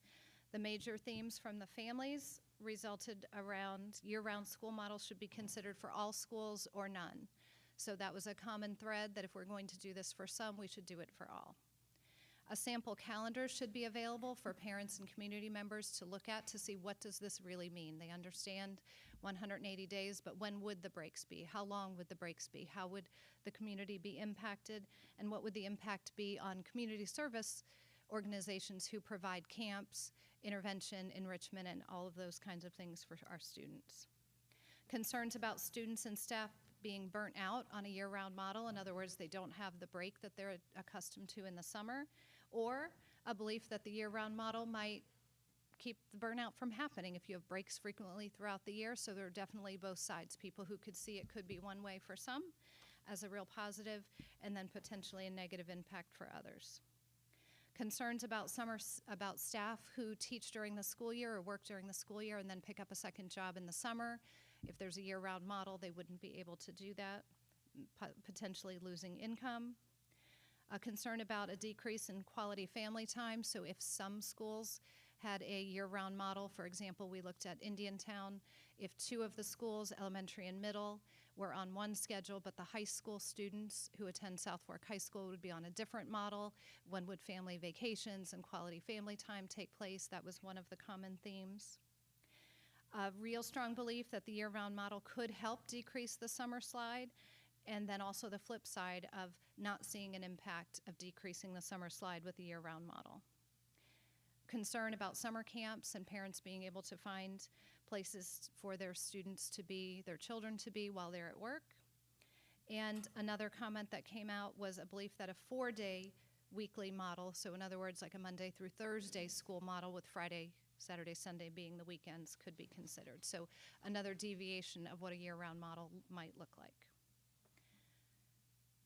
I can pause for conversation, or I can share with you staff recommendation, however you would like to proceed. Can you advance the slide so we can see where you are? Thank you. Are there any questions from the board? Would you like to let her go? Oh. Okay. All right. Do you have any questions, Marcia? Or Ms. Powers? I have a lot of comments, but I'll wait till the presentation's over. Okay. Please Okay, so proceed. staff recommendations at this point, altering the school year calendar for school year 24-25 would not be our recommendation. The timing is difficult in January. We don't have what the calendar would look like. We did just post the calendar by board policy by December 31st. We have to share the school year calendar for the following year. Having been on the calendar committee for over a decade, I know that that is a very coveted document. When that comes out, people start making their plans. We like for them to wait for our calendar to make their plans so that students, we can minimize any loss of learning time in school and have students in school. So the calendar has been approved and is already out. If we were to look at having a model now for the beginning of next school year, whenever that might be on a year-round model, we would be very pressed to get a calendar out to families and ask that they adhere to that. So the thinking by staff is that this is too fast moving to move for this next school year. And if a decision is made to move forward, it's recommended that the year-round model be explored district-wide for all schools, all levels, rather than just a few schools for the reasons that were stated.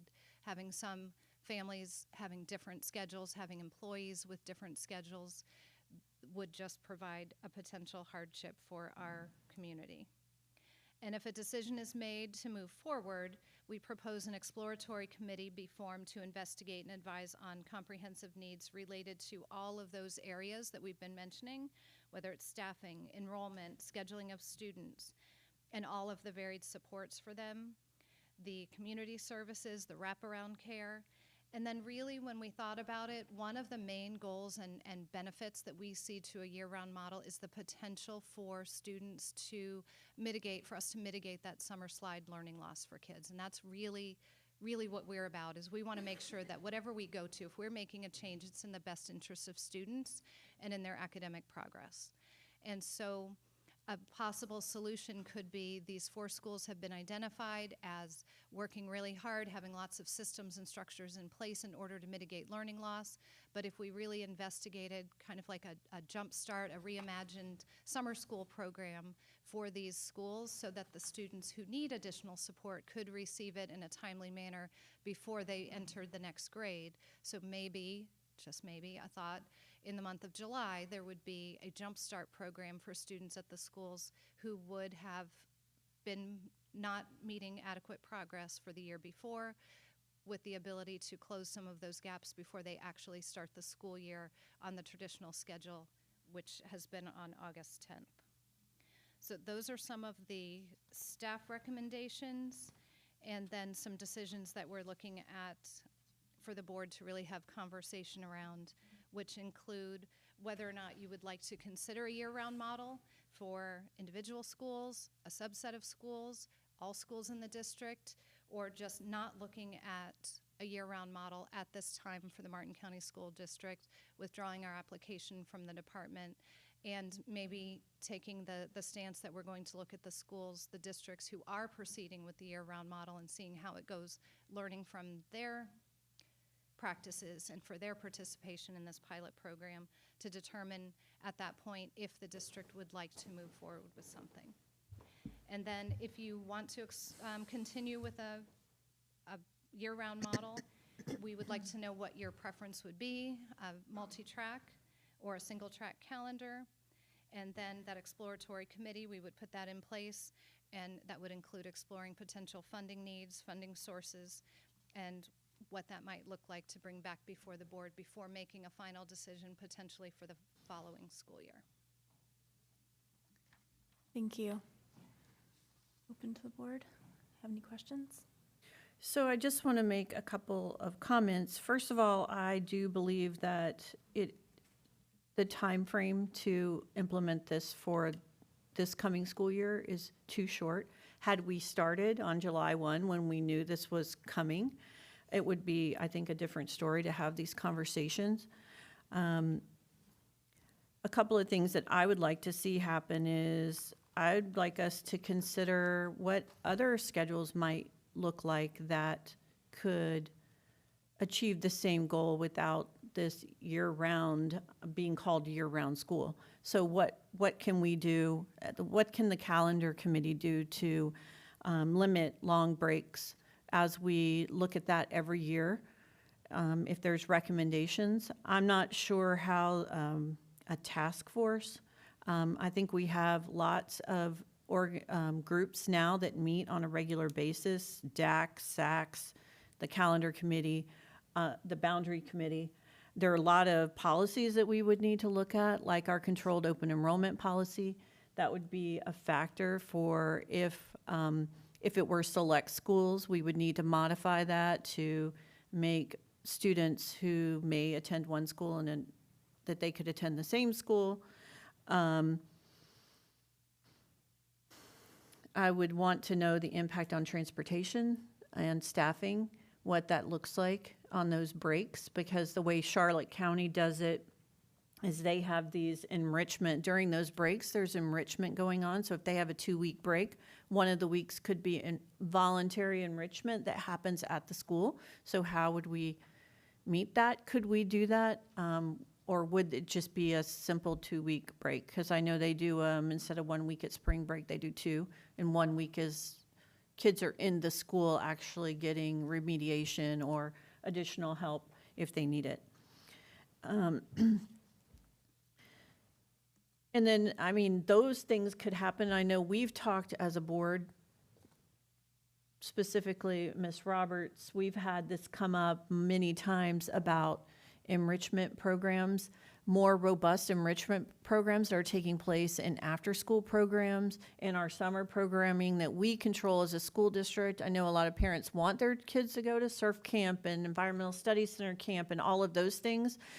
But if we had the ability to have some of our schools that need those, or students that need those programs, not necessarily summer school, but more enrichment camps that are taking place that we offer. So I'd like to consider, can we do that?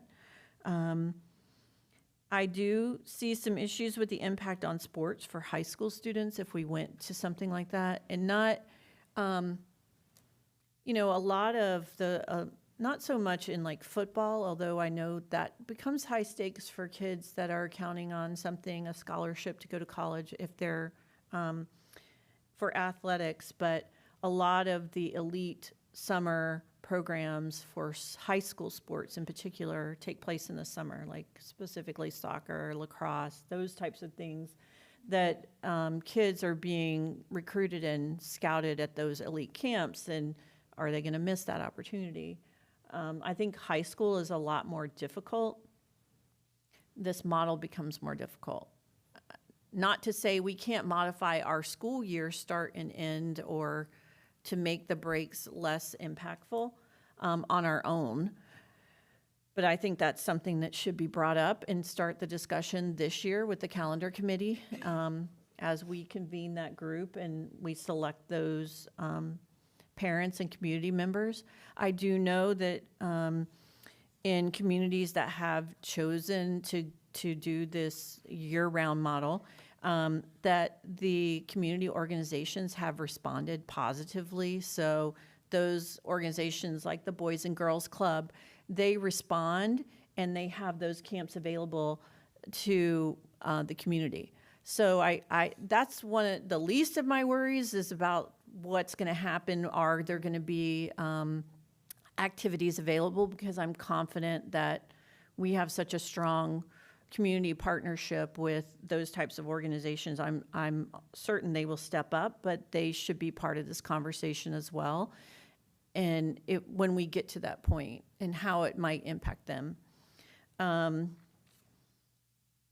I think one of the biggest things for us and as we plan is the funding.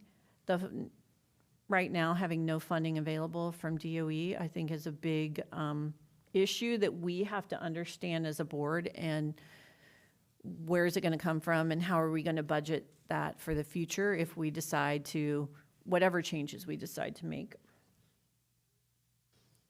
And that's it. But I really think that we should start the conversation now with our staff, just reaching out to all of the committees that are already in existence that parents are attending anyway, like our district advisory committee, our SAC committees at each of the schools, PTA meetings. If we really want to get really robust community input, we should go where the parents are and ask those questions. I think the events that the superintendent, the town halls that the superintendent is having will be a great opportunity to get the conversation started. There's no better way to get good feedback than to give people time to talk about it and talk to their fellow parents about the pros and the cons. I know I did that, about retaining a child. A teacher made the best recommendation to me when she said, talk about it. Every time you go somewhere and you have a parent, talk about it. Ask them, and you'll be surprised how many people have experienced it and are willing to give you good, positive feedback. So I think that's what my opinion is. That's what we need to do, is start the conversation now and plan if we're going to make a change for not this coming school year, but the next. Anyone else have any other questions? Ms. Pritchett?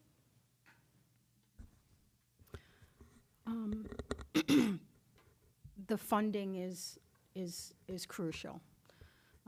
My second observation is 599 people took the poll. 66% were against it, and 30-something% were for it. Is that the broad district, the parents in the district, is that what they're feeling? And was it teachers that were mostly responding? Was it parents? Was it a combination? Were there students? I would like to know a broader, because that number may not be the right number. It may be the other way. And I think we have to listen to the community with respect to, is this something that they want to support? And then my third observation is with regard to Charlotte. They've been doing it for 30 years. Why did they never expand to the entire district? I asked that question today. Yeah, it's not a concern, but more of a curiosity.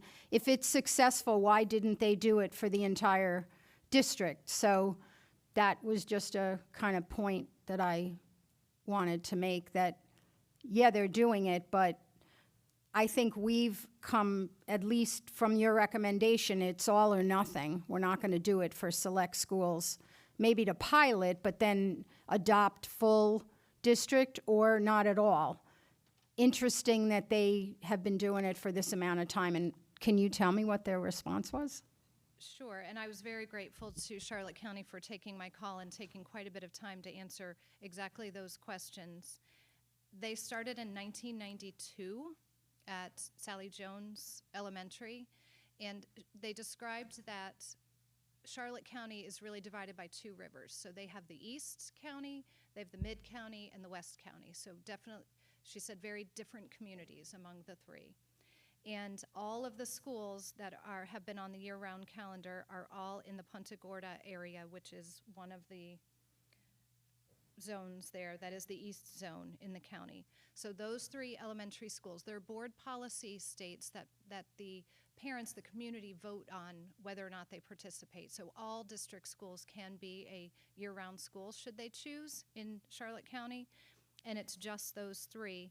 And when I asked, like, how did that come about? And she said, it's just kind of been like the thing. So when you've been doing it since 1992, it's just kind of what we do here. And in 2016, the second school came on, and in 1994, East Elementary came in. They have had principal change at two of the schools, and right now 2 of the 3 principals have asked and expressed interest in changing back to the traditional model.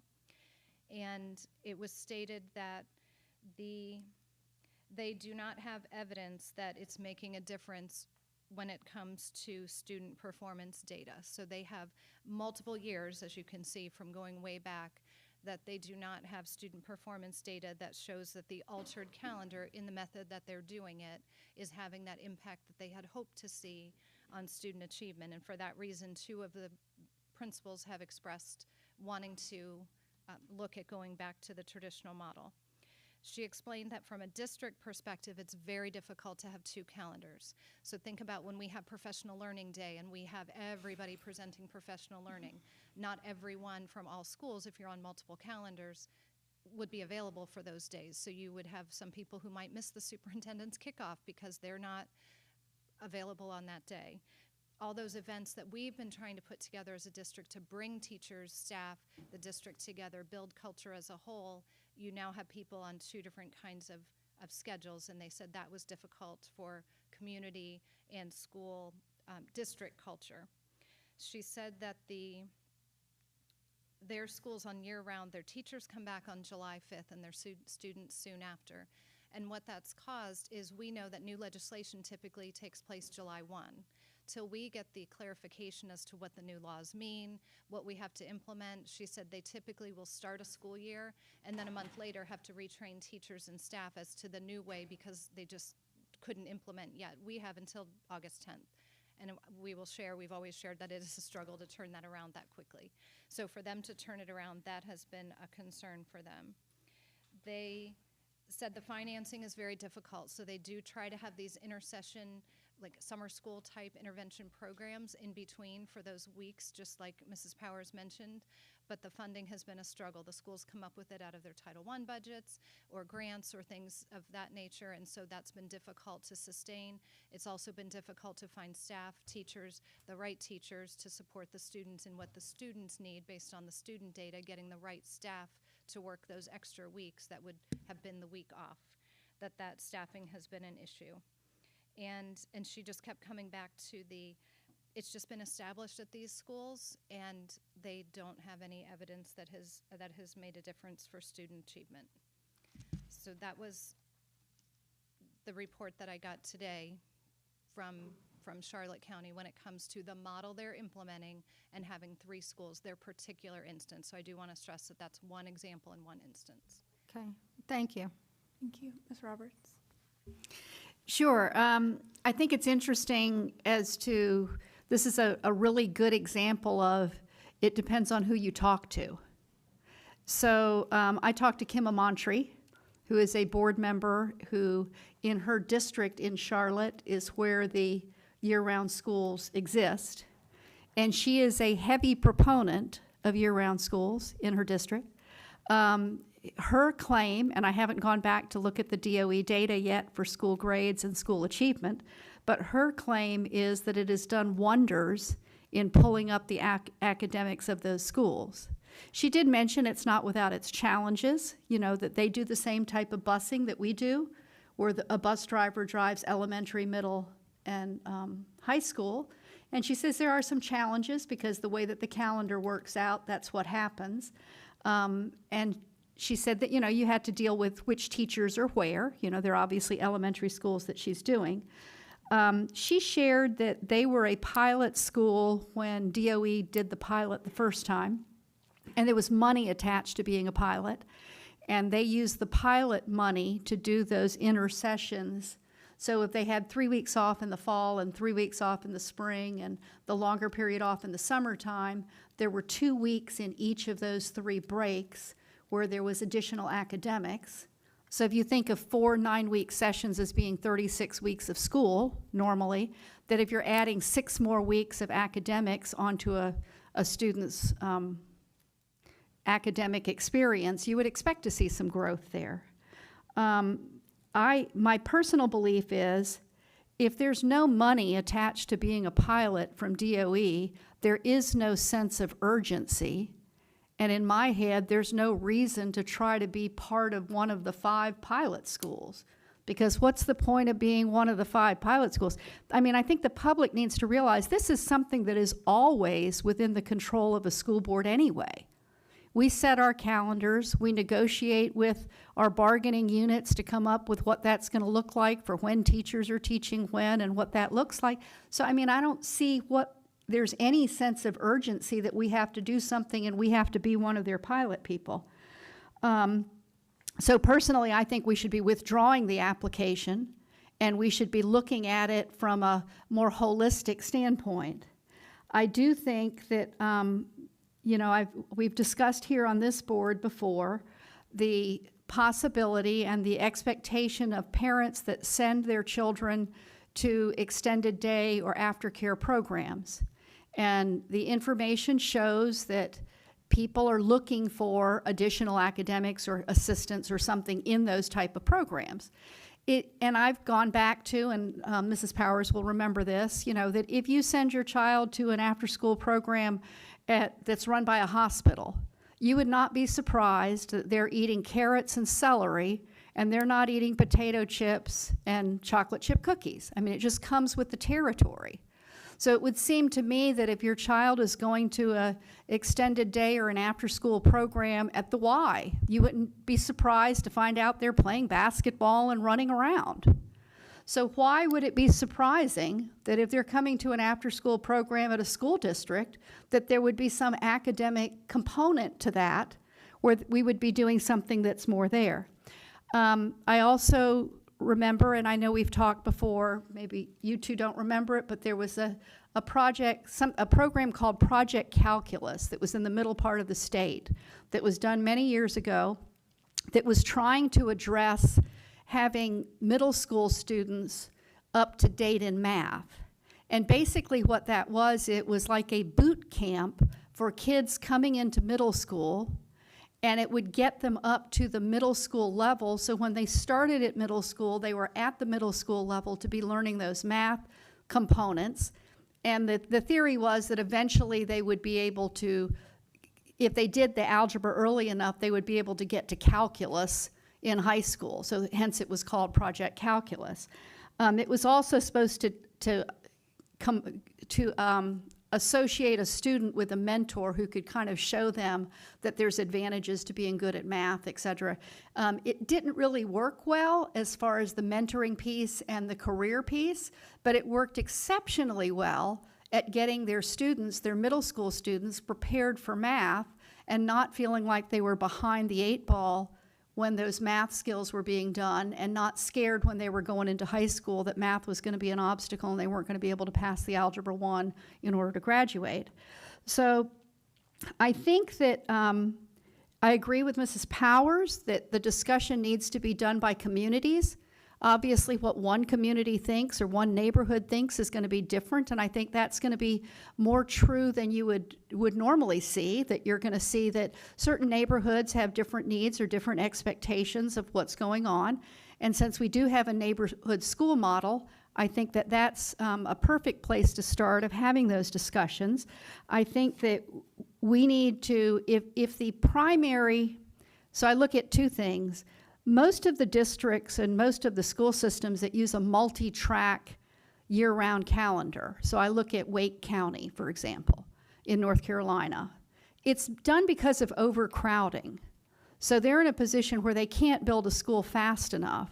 So they need to utilize that building as much as they possibly can and try to get as many, so they can get more than what the capacity of that building is.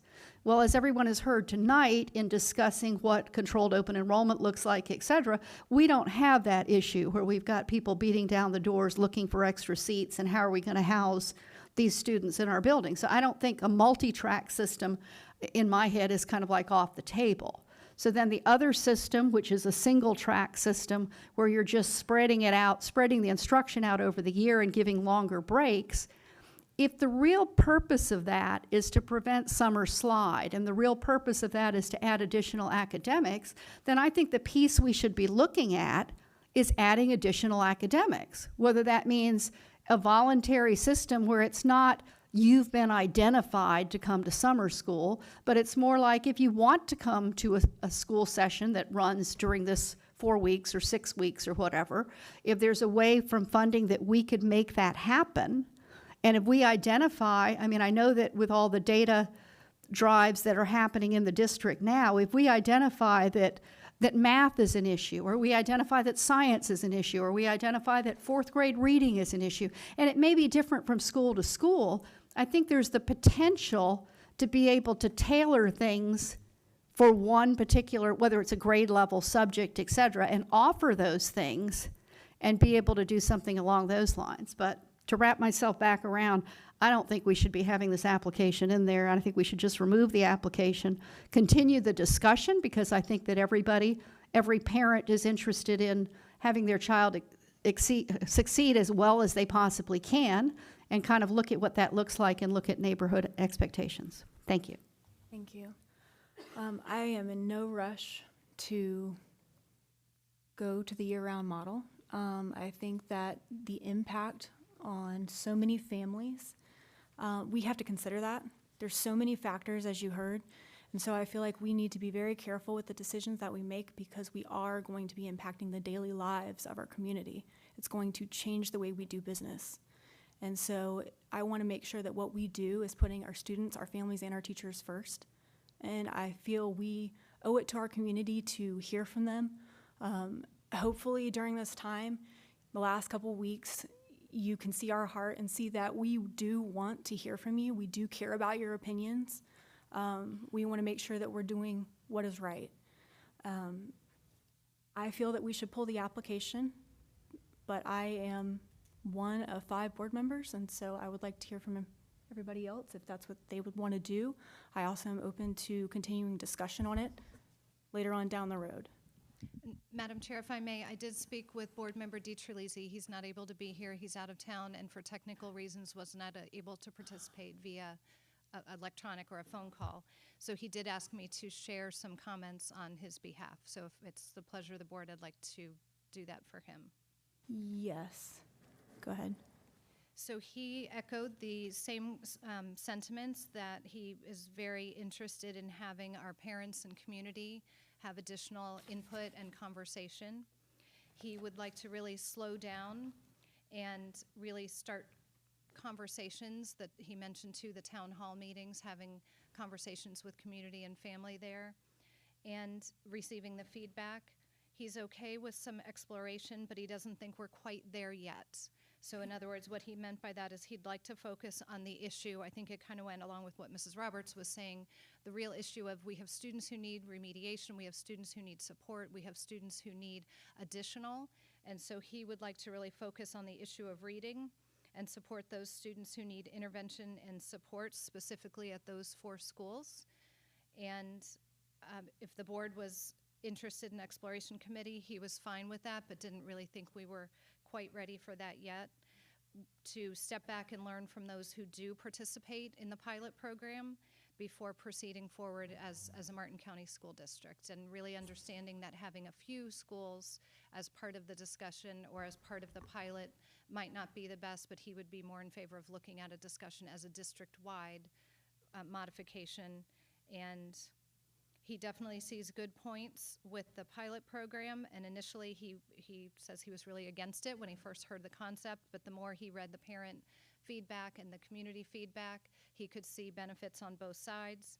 So he was fine with the staff recommendation, of course, not to go for this school year, and I think I've heard that across the board, that moving forward for August 24 would not be something that we would be looking at. But he really wants to look at the concerns about timing, schedules, transportation, any impact on union and bargaining, and making sure that if we were going to offer some kind of summer program or enrichment program, that we would have the correct staff and well-trained staff to be there to support the needs of the students who need it. So Mr. Giuliese, I hope I did justice to your comments. Those are the notes that I wrote down from our conversation. Thank you. I know we probably have additional questions about this topic, but due to time constraints, we are supposed to be ending in about 5 minutes, but we do want to take public comment. Madam Chair, just for Yes. the record, I believe staff has direction on where we need to go with year-round, so you can proceed forward with the public comment. Okay, thank you. Thank you, Dr. Miller, for your Thank you very- time. thank you It's very truly much. appreciated. All right, at this time, we will have open to the public. Citizen input is vital to the improvement of our district. Most times, your remarks may be listened to without comment from the board members or superintendent. This does not mean that they are heard with any less intensity or concern. Where appropriate, the superintendent and staff will investigate your comments and report back to you and the board with an answer. We thank you for taking the time and having the concern to make our district better. Your presentation to the board should not exceed 3 minutes. April Honor?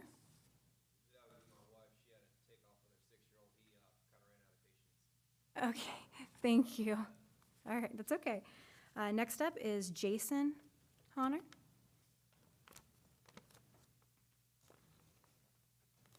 Thank you for the opportunity.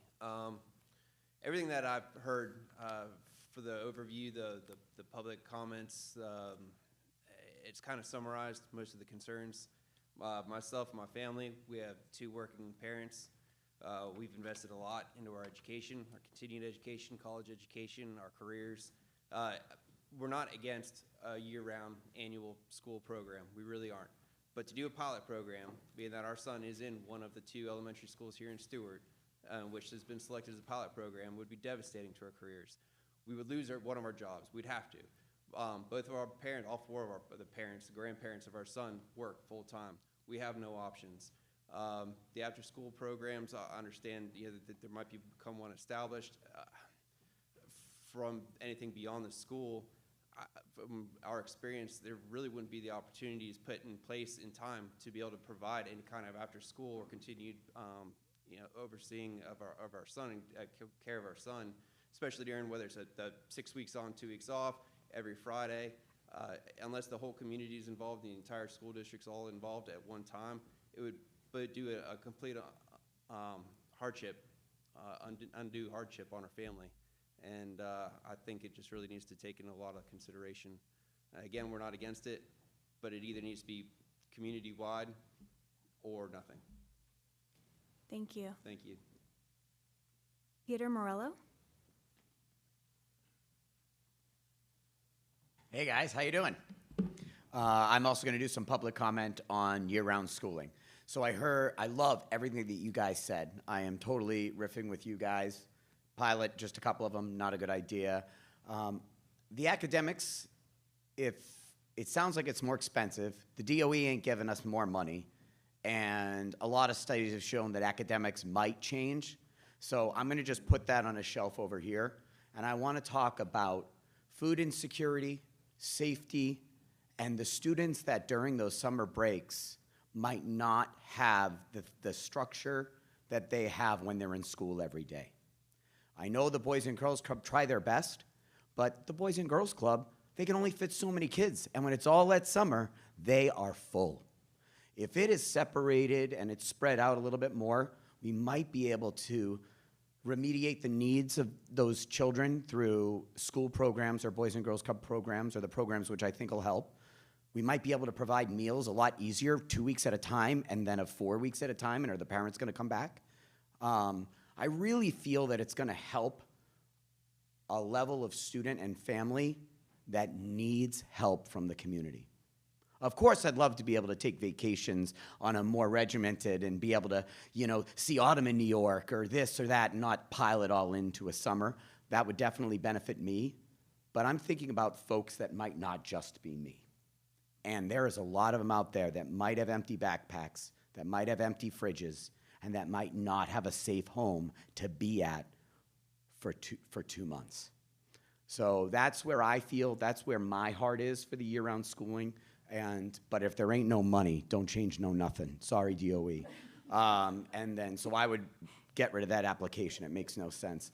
And then also, I don't know if it's allowed or not, Cinderella at the Barn, Rodgers and Hammerstein. I'm in it. It's a family-friendly show.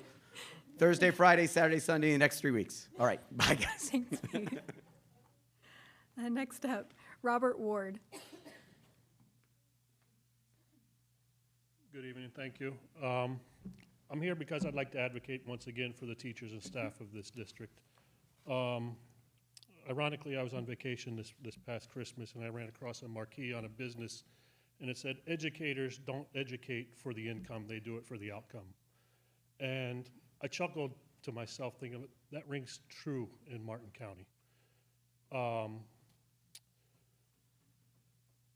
It saddens me to think that through the course of my children's education here in Martin County, they've run across some tremendous educators, some tremendous staff.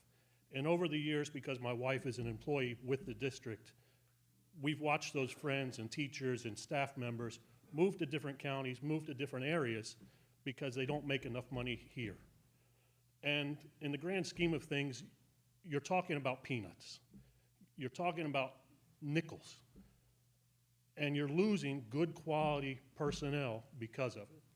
And the only unfortunate loss is to the education of our kids.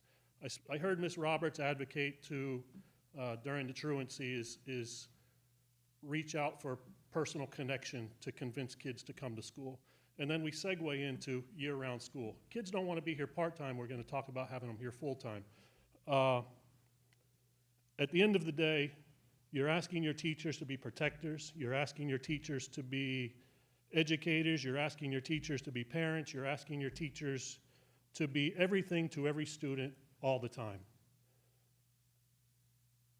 I don't know how you can do that successfully and focus on your career when you have to focus on what bill you're going to pay this next pay period. I please strongly encourage you to take that into consideration on your next negotiations. I don't know why you can't negotiate in good faith, you and the union, and instead of making things retroactive, give these teachers something to look forward to instead of hoping for. I don't even want to get into the percentage. There's 3%, 4%, 7%. At the end of the day, 7% of zero is still zero. This is a crazy world. The cost is high. You know that. You guys invested heavily in infrastructure, way heavy in infrastructure. I get it. It's all eye candy. 2 years ago, when kids are getting educated at home, infrastructure didn't matter. The education is what mattered. And that happens through the staff and through the teachers. Please pay your teachers. The numbers are skewed. It's really challenging to find the actual numbers.